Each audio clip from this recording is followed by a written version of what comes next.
Hello. In this new video, we're going to look at another question. And the question talks about fasting. And it says, is it necessary to fast? What does fasting do in the life of a believer? Let's take it over. Is it necessary to fast? And what does fasting do in the life of a believer? Now, let me get the basics out of the way. Fasting is not for God, and fasting does not change God. Fasting will not cause God to love you more, to listen to you more, to answer you more. But as a result of fasting, you can see more answers, you can see more results, you can see more change. So fasting is not something that God responds to. Fasting, rather, is something that helps you respond to God.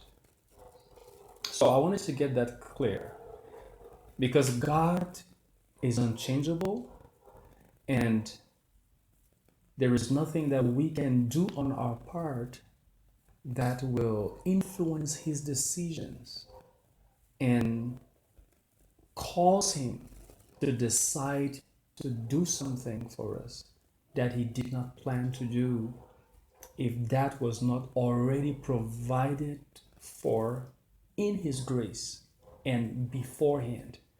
Meaning that even when you ask God for something and you add fasting to it and that thing happens, it happens only because it was already provided for in Christ by the grace of God.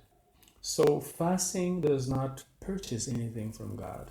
Fasting will not make you to earn anything from God. If you approach fasting with a performance mindset and an earning mentality, you are not going to get anything from God. Or you may still get something, but actually it will not be because of your fasting.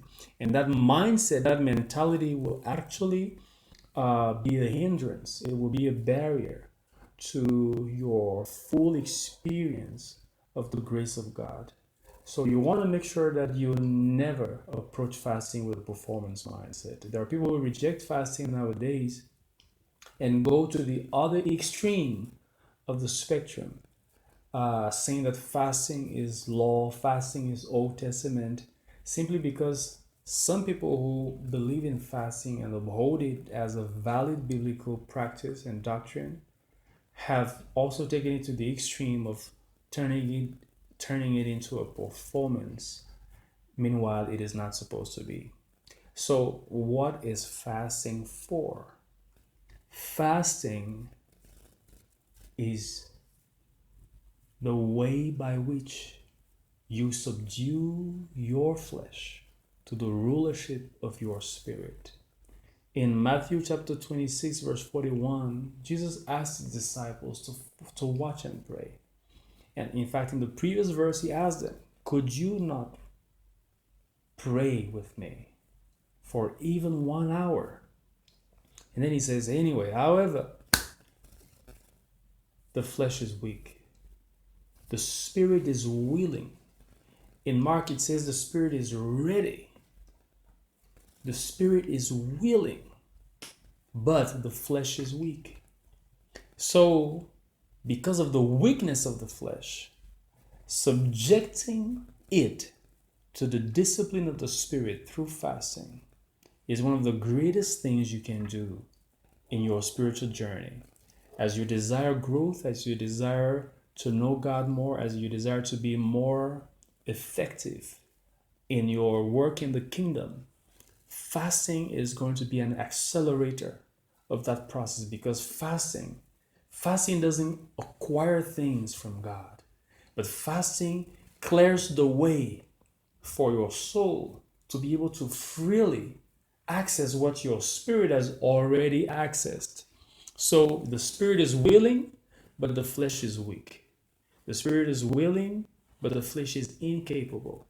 So through fasting, you subdue your flesh to the will of the spirit. When you begin to fast, you will discover that you become more sensitive to the voice of God, more sensitive to revelation knowledge. You become more sensitive to the ways of God. Why? Because the flesh is shut down, the flesh is weakened, and the spirit is coming up stronger. The spirit is taking over. The spirit is being affirmed as the chief authority. That's what fasting does. So fasting is a collaborator of the grace of God. Fasting is one of your best allies to the grace of God. And I put it this way a couple of years ago, and I'm just going to read this. This is it was a quote that I wrote, and I shared it. It's been on my Facebook account for many years now. And it says, fasting is an acknowledgement of the grace of God. It is a way of forsaking your own strength and becoming weak before Him so that His strength can have unhindered expression in and through you. That's the point of fasting. Clearing the way, opening the way, getting the flesh out of the way so that the Spirit of God can have unhindered expression through you, and so that your own regenerated spirit can have unhindered expression. It can manifest the treasures and the glory of the new creation. Why? Because through fasting you have gotten all the heavy weights, all the heavy loads, all the distractions of the flesh. You've gotten them all out of the way, and now your spirit man can soar and can arise and can fully express what it has received in Christ Jesus. So fasting is an acknowledgement of the grace of God. It is a way of forsaking your own strength and becoming weak before Him so that His strength can have unhindered expression in and through you. When you fast, you say, Father, not my strength, but yours. Not my flesh, but your spirit. That's the purpose of fasting. And that is why it is so important for believers to fast. If you don't fast, it's not a sin. You've not committed any crime, but you're missing out. You're missing out on something. Whatever amount of spiritual growth you can achieve without fasting, if you add fasting to it with this understanding that fasting is not a means of acquisition, fasting is a maker of dispositions. It fixes your dispositions. It clears the way. It opens the door for the Spirit to flow freely. It breaks the flesh for the release of the Spirit. As Watchman Nee puts it, the release of the Spirit through the breaking of the flesh. Fasting is one of the ways that the flesh is broken for the Spirit to be able to flow.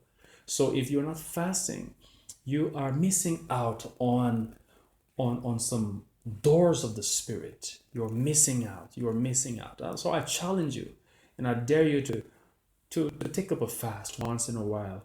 Do not fast so that you can acquire anything from God, but fast knowing that, hey, the Lord has blessed you in Christ, but your flesh is a hindrance, and you don't want that hindrance. You don't want those obstacles. You don't want anything between you and the move of the Spirit.